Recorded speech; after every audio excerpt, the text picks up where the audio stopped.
Dalam video ini, saya bukan bermaksud membuat clickbait atau memberikan ritual pesugihan untuk menjadi kaya. Namun, saya akan menjelaskan 5 hal dasar yang seringkali belum diketahui banyak orang tentang uang. Saya yakin, jika Anda memahami dan mempraktekkan hal-hal yang akan dibahas dalam video ini, setidaknya kondisi keuangan Anda akan menjadi lebih stabil atau bahkan meningkat. Dalam skenario terbaik, Anda mungkin bisa membeli mobil McLaren. Meskipun hal-hal ini tampak sederhana atau dasar, saya yakin banyak dari Anda yang belum mengetahuinya. Padahal, hal-hal ini bisa menjadi penyebab utama mengapa kita sulit untuk menjadi kaya. Penjelasan ini saya buat berdasarkan pengalaman pribadi, hasil penerapan apa yang saya pelajari dari buku-buku dan podcast. Hasilnya sangat berharga, dan saya merasa kondisi keuangan saya jauh lebih baik dibandingkan sebelumnya. Semoga penjelasan ini juga dapat membantu teman-teman untuk memperbaiki pola pikir. Jadi, apa saja hal-hal dasar yang perlu kita pahami untuk menjadi kaya? Selamat datang di channel Nasihat Praktis. Tonton videonya sampai selesai dan mari kita mulai dari poin pertama. 1. Pemahaman tentang value. Saya yakin Anda sudah sering mendengar kata value. Coba ingat kembali definisi value menurut Anda, lalu simak penjelasan ini. Masih banyak orang yang salah memahami arti value. Misalnya, ada seseorang yang dilabeli sebagai tidak bervalue hanya karena perilakunya. Tetapi, apakah benar dia tidak memiliki value sama sekali? Secara sederhana, value adalah sesuatu yang membuat orang rela memberikan uang atau sumber daya lainnya. Contohnya adalah ponsel yang Anda gunakan saat ini. Jika Anda tidak melihat nilai pada ponsel itu, tentu Anda tidak akan membelinya.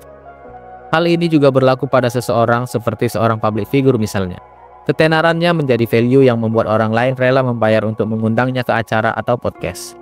Orang yang membayar sebenarnya bukan hanya membayar karena pribadinya, melainkan karena ketenarannya yang mampu menarik perhatian banyak orang.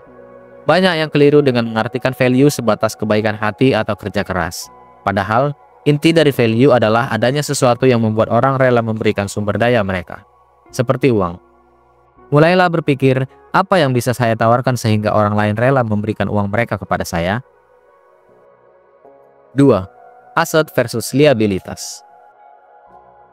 Konsep ini menjadi populer setelah Robert Kiyosaki menulis buku keuangan yang sangat laris, Rich Dad Poor Dad. Dia menjelaskan bahwa orang kaya membangun aset, sementara orang miskin dan kelas menengah membeli liabilitas dan mengira itu adalah aset. Lalu, apa itu aset dan liabilitas? Secara sederhana, aset adalah sesuatu yang memasukkan uang ke dalam kantong Anda, sedangkan liabilitas adalah sesuatu yang mengeluarkan uang dari kantong Anda.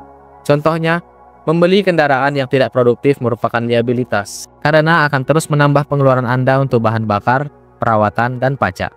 Sebaliknya, aset adalah sesuatu yang menghasilkan uang, seperti tanah yang disewakan atau properti yang mendatangkan pemasukan pasif.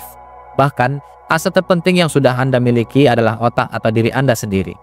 Dengan menginvestasikan waktu dan uang pada pendidikan, kursus, atau pengembangan diri, Anda menciptakan aset yang berharga untuk masa depan. 3. Waktu adalah aset. Anda pasti sering mendengar bahwa waktu lebih berharga daripada emas. Namun, mengapa kita sering mengabaikannya? Waktu adalah sumber daya yang dimiliki oleh semua orang, baik orang kaya maupun miskin. Bedanya, orang kaya memanfaatkan waktu mereka dengan optimal, misalnya dengan membuat jadwal harian yang terstruktur. Bahkan, mereka rela membayar untuk menghemat waktu, seperti menggunakan jasa laundry agar bisa fokus pada pekerjaan yang menghasilkan uang. Sebaliknya, orang yang tidak memanfaatkan waktu dengan baik cenderung membuang waktu untuk hal-hal yang kurang produktif, seperti langganan layanan streaming tanpa manfaat yang jelas. 4. Kendalikan aliran cash atau cash flow.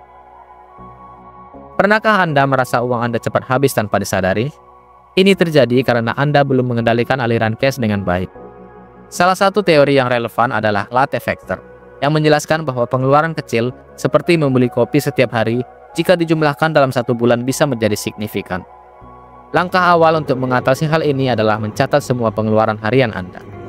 Setelah itu, tetapkan batas pengeluaran bulanan atau spending cap.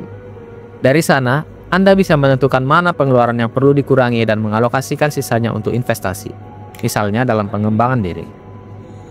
5. Pentingnya relasi. Relasi adalah jembatan untuk mencapai kekayaan. Dengan memiliki hubungan yang baik, Anda bisa mendapatkan peluang kerja, kolaborasi bisnis, atau bahkan motivasi.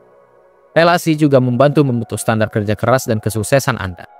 Jika Anda dikelilingi oleh orang-orang yang sukses, Anda akan lebih termotivasi untuk bekerja keras. Sebaliknya, jika lingkungan Anda tidak mendukung, Anda mungkin cenderung merasa nyaman dengan keadaan saat ini. Mulailah berpikir tentang hal-hal yang bernilai dan bermanfaat bagi orang lain. Tingkatkan keterampilan dan pengetahuan Anda dengan berinvestasi pada diri sendiri. Hindari menghabiskan waktu dan uang untuk hal-hal yang tidak produktif. Dan jangan lupa untuk membangun relasi yang positif. Bagikan pandangan Anda di kolom komentar. Semoga video ini bermanfaat dan tetap semangat. Sampai jumpa di video selanjutnya.